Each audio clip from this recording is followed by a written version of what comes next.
Status ठेवल्यानं माणसाचं status बनत नाही. ज्याचं स्टेटस असते लोक त्याचं स्टेटसला ठेवतात. म्हणून पहिले स्वतःचं स्टेटस बनवायचं शिका. तुमचा रिझल्ट लागला पाहिजे, लोकांनी तो शोधला पाहिजे, अख्ख्या गावातल्या लोकांनी तो स्टेटस ठेवलं पाहिजे.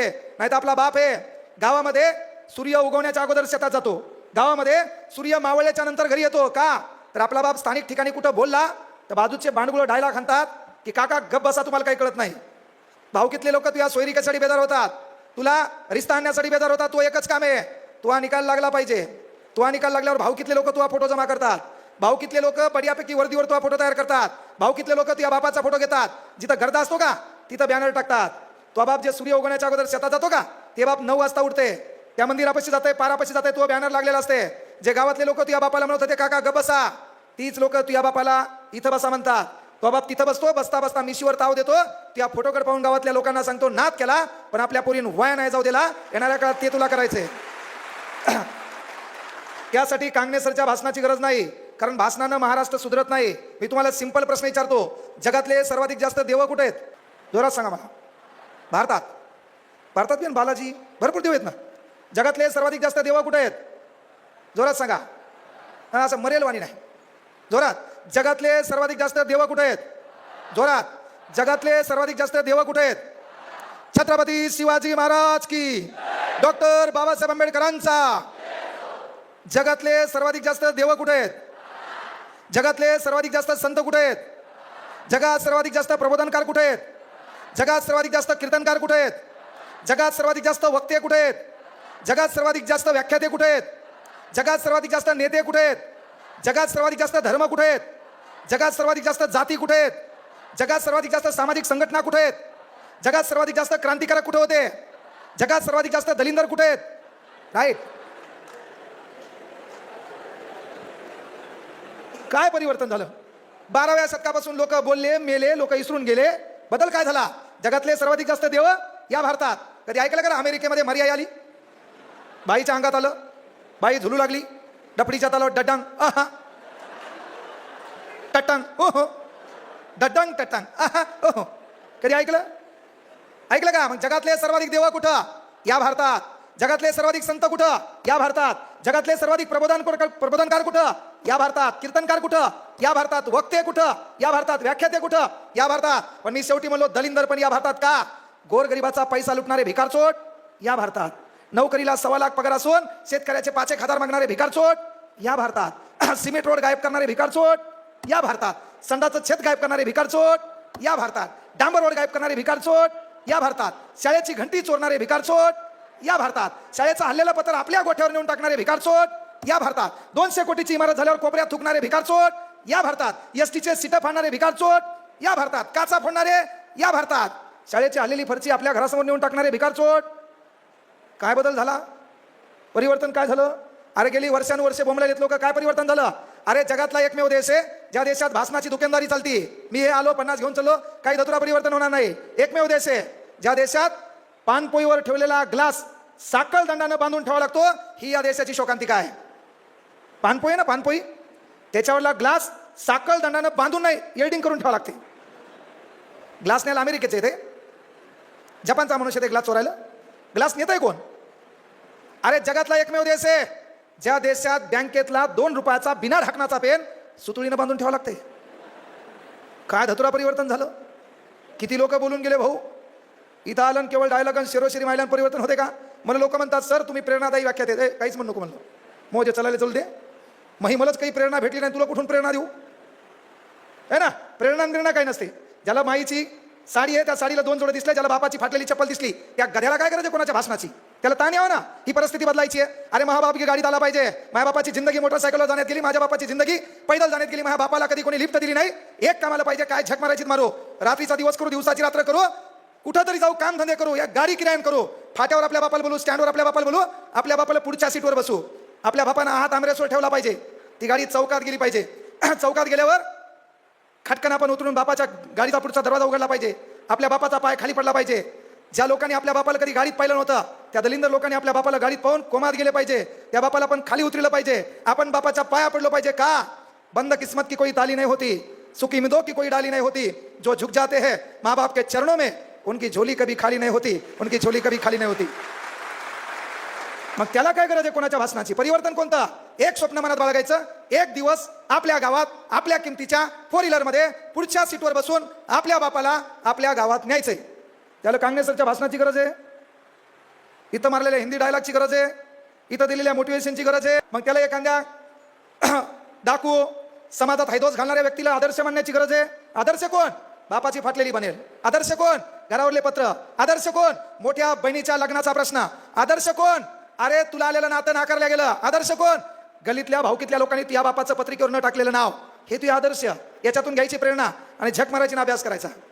त्या परभणीमध्ये ज्या क्लासनं पैदल फिरत होतो का, शिकवत असताना डायला घालला होता, या रोडनं आपलं ऑफिस असेल, या ऑफिस उघडायला कोणतरी असेल, मला भेटायचं तर 3 लोकांना विचारून मला भेटायला यावं लागेल. ते दिवस आणण्यासाठी महत्वाकांक्षा तेवढी लागेल, अभ्यासही तसंच लागेल.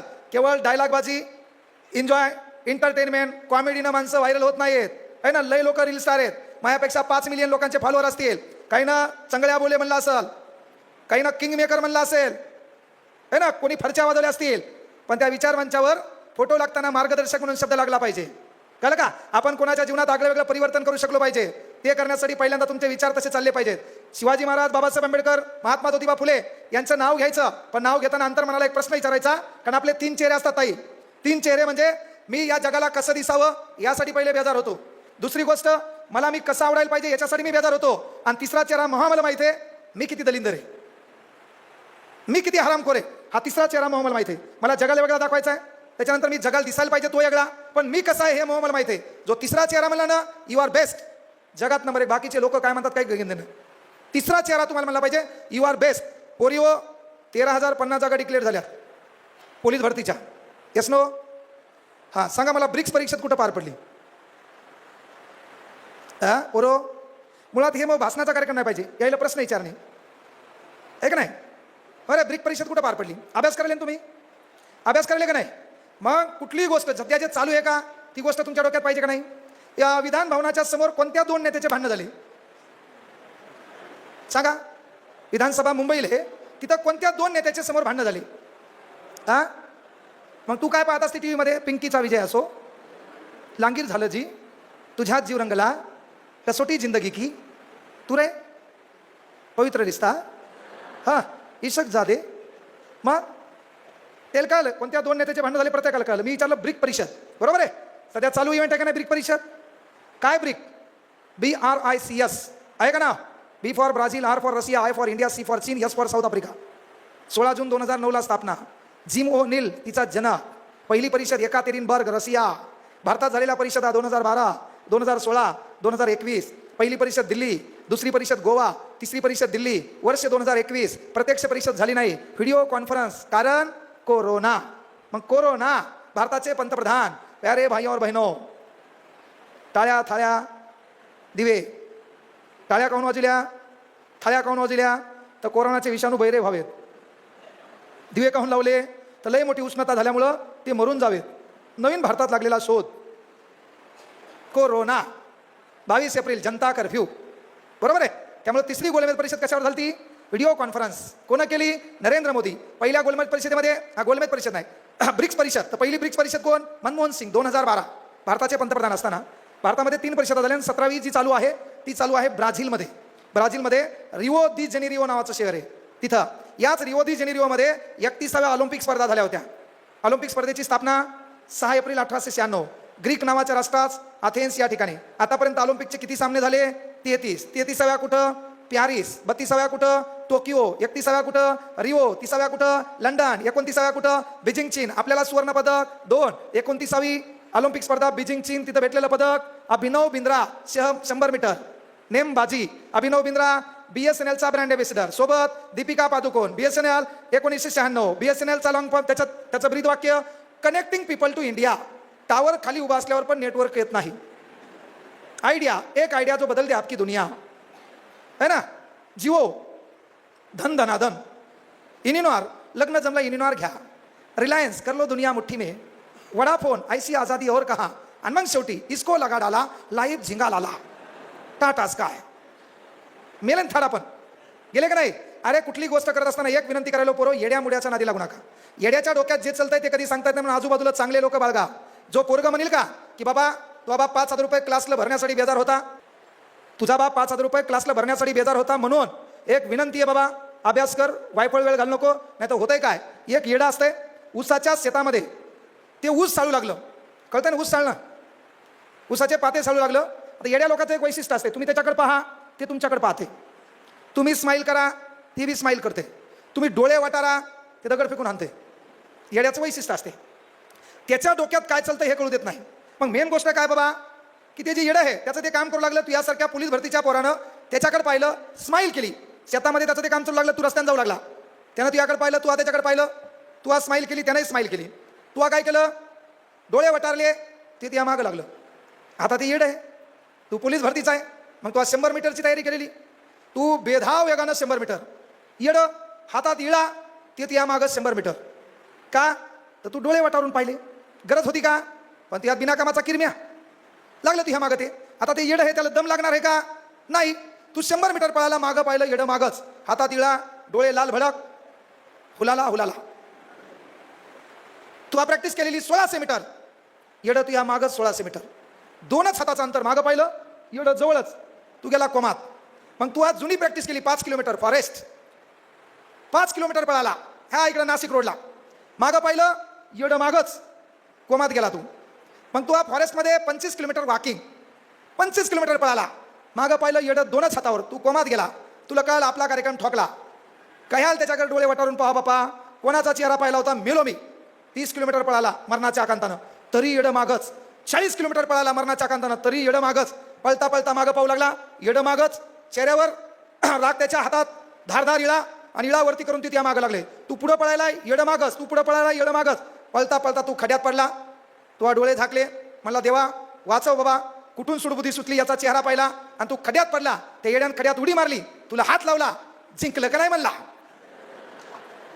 ते काय पळू लागलं जिंकायसाठी. तुला काय वाटलं आपला कार्यक्रम ठोकतंय, तसं आपल्या बाजूला एखादं दलिंदर असते पहा, ते जाणून बुजून आपल्याला निगेटिव्ह करते. हे लोक ओळखा. पहिली गोष्ट, आपल्याला सशक्त भारत घडवायचा आहे, छत्रपती शिवाजी महाराजांचे विचार पेरायचे आहेत. म्हणून आपल्या भारताच्या प्रतिज्ञेत बाळांनो एक शब्द आहे, भारत माझा देश आहे. हा कार्यक्रम कोणाचा आहे, आपला नाही. आपला म्हणल्यावर कार्यक्रम ठोकला तिथंच. हा कार्यक्रम माझा आहे, आपला नाही. भारताच्या प्रतिज्ञेत काऊन नाही म्हणलो आपण, भारत आपला देश आहे. आपला म्हणल्यावर जबाबदारी दुसऱ्यावर. एसटी आपली आहे, कोपऱ्यात थूक, सीट फाड, मस्तंग पिंपळाचं पान काढ, अलीकून तू नावले, पलीकून तिचं नाव ले, अख्खं गाव आलं तिच्या बाजूला, अख्ख्या गावात नाव टाकलं, तू संन्यासी है ना. का एसटी आपली आहे ना, आपली म्हणल्यावर काय झालं, कोणी थुकल सीट फाडल. अरे जगातला एकमेव देश आहे ना. अमेरिकेचे जपानचे लोक प्रवासाला जाताना सुई धागा सोबत ठेवतात. का, राष्ट्राची मालमत्ता स्वतःची मालमत्ता समजून तिची मी देखभाल घेईल. ते सीट शिवण्याचा प्रयत्न करतात. का, राष्ट्राची संपत्ती आपली. आणि आपल्या इथं भिकारचोट एसटीत बसते, ट्रेनमध्ये बसते, पहिले पाहते सीटात एक बोट जाते का, एक गेल्यावर दुसरं घालते, दुसरं गेल्यावर तिसरं घालते, अख्खा हात घालते, आणि सीटातला जोपर्यंत पुठा याच्या हातात येत नाही तोपर्यंत याच्या आत्म्याला समाधान लाभत नाही. काय धतुरा परिवर्तन झालं. आता काही काही खाली बसलेत, ह्या जर मॅट असत्या हिरव्या रंगाच्या, हिरव्या मॅट, तर काही काही ना बोटानं करतुडू करतुडू त्याचे धागे काढले असते. जोपर्यंत खालची फरची दिसत नाही तोपर्यंत त्याच्या आत्म्याला समाधान लाभत नाही. तरी भारताच्या प्रतिज्ञेत साहेब भारत माझा शब्द वापरला आहे. का, मला ती नैतिक जबाबदारी कळाली पाहिजे. घर माझं आहे, मी घरात थुकत नाही, पण शाळा माझी आहे, तिला माझी म्हणत नाही, आपण आपली म्हणतो, म्हणून कुठेही थुकतो. सार्वजनिक शौचालय त्याला आपलं म्हणतो, तिथं काही लिहितो, त्या ठिकाणी कुठेही थुकतो. जिल्हा परिषदेची इमारत आपली म्हणतो, त्या कोपऱ्यामध्ये आपण थुकतो. तसं घरामध्ये आपण घर माझं म्हणतो, घरामध्ये माय आपली म्हणतो, मोठं सांभाळलं नाही तर लहान सांभाळाल, नाही तर माय वृद्धाश्रमात जाईल. बाप आपला म्हणतो, मोठं सांभाळलं लहान सांभाळलं नाही तर बाप बहिणीकडे जाईल. पण बायको माझी म्हणतो, तिला तुलाच सांभाळावं लागल. लोकांनी सांभाळल्यावर कार्यक्रम बिघडेल ना तुला. मग जसं बायकोला माझी म्हणतो ना, तसं माईला पण माझी म्हणता आलं पाहिजे, बापाला पण माझं म्हणता आलं पाहिजे. आणि रस्त्यानं चालताना प्रत्येक शासकीय मालमत्तेला ही माझी मालमत्ता म्हणता आली पाहिजे. का, तर पहिल्यांदा हृदयात माझ्या भारत माझा देश आहे हे जगवता आलं पाहिजे. त्याला कोणाच्या भाषणाची गरज आहे का. म्हणून मोठे व्हा, अभ्यास करा. अभ्यास करताना जागा मोठ्या आहेत, 75,000 पदांची भरती आहे, पण शासन TCS कडे परीक्षा घेणार आहे. साहेबांना विनंती आहे, तुमच्या संपर्कात जे नेते आहेत त्यांच्याकडे हा TCS चा मुद्दा मांडणं गरजेचं आहे. कारण हे TCS वाले काय करायलेत, 1,000 रुपये फॉर्म भरायचे आहेत, 900 रुपये ऑर्डर कास्टला आहे.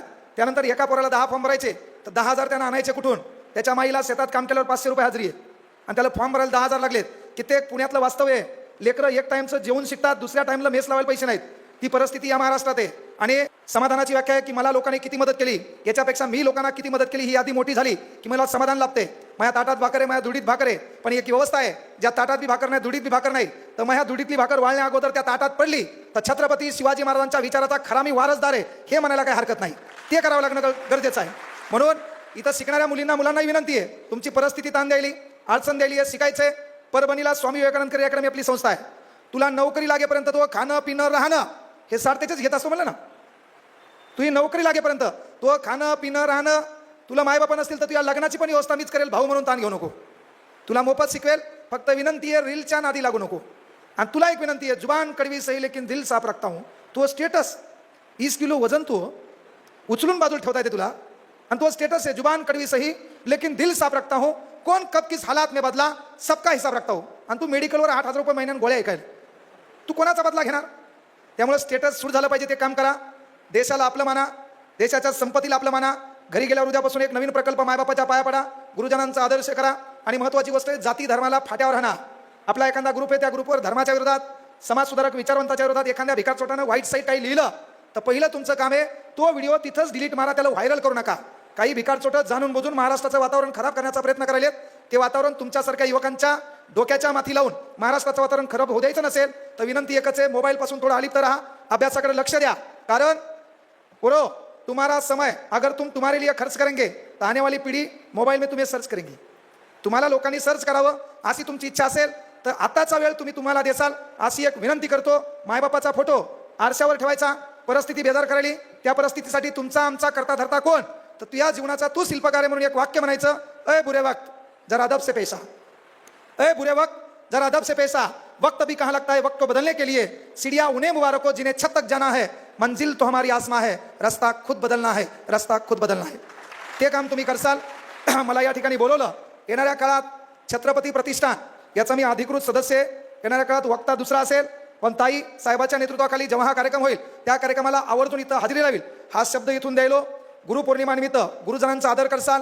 आपलं एक आदर्श नेतृत्व येणाऱ्या काळात साहेब कार्यक्रम ठेवतील, ताई कार्यक्रमाचे आयोजक असतील, साहेब अध्यक्षीय व्यासपीठावर असतील, कुठला तरी एक वक्ता बोलायला येईल. कार्यक्रम तू त्या खुर्चीवर बसलेली असेल, तू तिथं खुर्चीवर बसलेला असेल, तू नाव घेतलं जाईल, पण तुया पहिले तुया मायबापाचा सत्कार म्हणून तुया मायबापाला फाटक्या तुटक्या कपड्यामध्ये असणार आपला बाप आपली माय यामधल्या रस्त्यातून येतील. हे बाजूचे लोक तुया बापासाठी तुया माईसाठी मनाभावातून टाळ्या वाजवतील. तुझी छाती अभिमानानं फुलून जाईल. छत्रपती शिवाजी महाराजांचा आदर्श तू डोक्यात ठेवशील. एवढेच आशीर्वाद एक मोठा भाऊ म्हणून तुला देतो.